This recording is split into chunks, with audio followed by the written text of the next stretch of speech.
This is a story about a world obsessed with stuff. It's a story about a system in crisis. We're trashing the planet, we're trashing each other, and we're not even having fun. The good thing is that when we start to understand the system, we start to see lots of places to step in and turn these problems into solutions.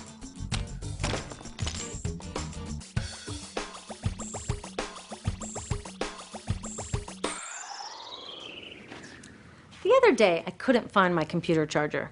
My computer is my lifeline to my work, my friends, my music. So I looked everywhere, even in that drawer where this lives. I know you have one too, a tangle of old chargers, the sad remains of electronics past. How did I end up with so many of these things? It's not like I'm always after the latest gadget. My old devices broke or became so obsolete I couldn't use them anymore. And not one of these old chargers fits my computer. Ugh! This isn't just bad luck. It's bad design. I call it design for the dump. Design for the dump sounds crazy, right? But when you're trying to sell lots of stuff, it makes perfect sense. It's a key strategy of the companies that make our electronics. In fact, it's a key part of our whole unsustainable materials economy. Design for the dump means making stuff to be thrown away quickly. Today's electronics are hard to upgrade, easy to break, and impractical to repair. My DVD player broke and I took it to a shop to get fixed. The repair guy wanted $50 just to look at it. A new one at Target cost 39 bucks. In the 1960s, Gordon Moore, the giant brain and semiconductor pioneer, predicted that electronics designers could double processor speed every 18 months. So far, he's been right. This is called Moore's Law. But somehow, the bosses of these genius designers got it all twisted up. They seem to think that Moore's Law means every 18 months we have to throw out our old electronics and buy more.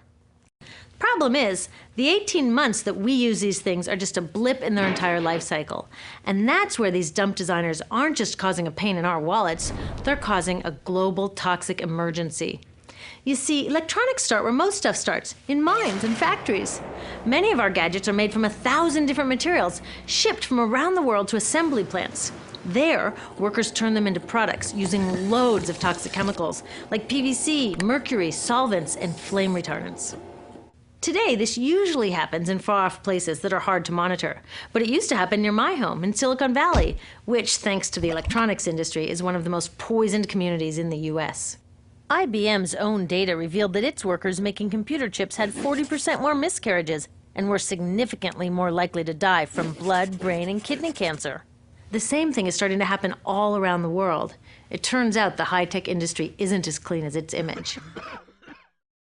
So, after its toxic trip around the globe, it lands in my hands. I love it for a year or so, and then it starts drifting further from its place of honor on my desk or in my pocket. Maybe it spends a little time in my garage before being tossed out. And that brings us to disposal, which we think of as the end of its life. But really, it's just moved on to become part of the mountains of e-waste we make every year. Remember how these devices were packed with toxic chemicals? Well, there's a simple rule of production. Toxics in, toxics out. Computers, cell phones, TVs, all this stuff is just waiting to release all their toxics when we throw them away. Some of them are slowly releasing this stuff even while we're using them. You know those fat old TVs that people are chucking for high-def flat screens? They each have about 5 pounds of lead in them.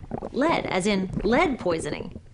So, almost all of this e-waste either goes from my garage to a landfill, or it gets shipped overseas to the garage workshop of some guy in Guiyu, China, whose job it is to recycle it. I've visited a bunch of these so-called recycling operations.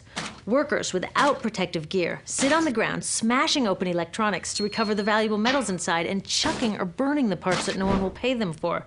So while I'm on to my next gadget, my last gadget is off poisoning families in Guiyu or India or Nigeria. Each year, we make 25 million tons of e-waste, which gets dumped, burned, or recycled. And most recycling is anything but green. So are the geniuses who design these electronics actually evil geniuses? I don't think so, because the problems they're creating are well hidden even from them. You see, the companies they work for keep these human and environmental costs out of sight and off their accounting books. It's all about externalizing the true costs of production. Instead of companies paying to make their facilities safe, the workers pay with their health. Instead of them paying to redesign using fewer toxics, villagers pay by losing their clean drinking water. Externalizing costs allow companies to keep designing for the dump. They get the profits and everyone else pays. When we go along with it, it's like we're looking at this toxic mess and saying to companies, you made it, but we'll deal with it. I've got a better idea. How about you made it, you deal with it? Doesn't that make more sense?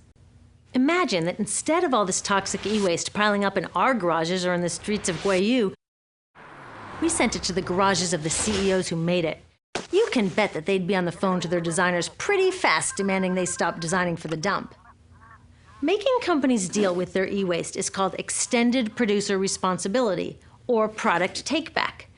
If all these old gadgets were their problem, it would be cheaper for them to just design them longer lasting, less toxic, and more recyclable in the first place. They could even make them modular so that when one part broke, they could just send us a new piece instead of taking back the whole broken mess. Already, take-back laws are popping up all over Europe and Asia. In the US, many cities and states are passing similar laws. These laws need to be protected and strengthened. It's time to get these brainiacs on our side. With take-back laws and citizen action to demand greener products, we can start a race to the top where designers compete to make long-lasting, toxic-free products. So let's have a green Moore's Law. How about the use of toxic chemicals will be cut in half every 18 months? The number of workers poisoned will decline at an even faster rate. We need to give these designers a challenge they can rise to and do what they do best: innovate. Already, some of them are realizing they're too smart to be dump designers and are figuring out how to make computers without PVC or toxic flame retardants. Good job, guys. But we can do even more. When we take our e-waste to recyclers, we can make sure they don't export it to developing countries. And when we do need to buy new gadgets, we can choose greener products. But the truth is, we are never going to just shop our way out of this problem, because the choices available to us at the store are limited by the choices of designers and policymakers outside of the store. That's why we need to join with others to demand stronger laws on toxic chemicals and on banning e-waste exports. There are billions of people out there who want access to the incredible web of information and entertainment that electronics offer. But it's the access they want, not all the toxic garbage. So let's get our brains working on sending that old design for the dump mentality to the dump where it belongs, and instead building an electronics industry and a global society that's designed to last.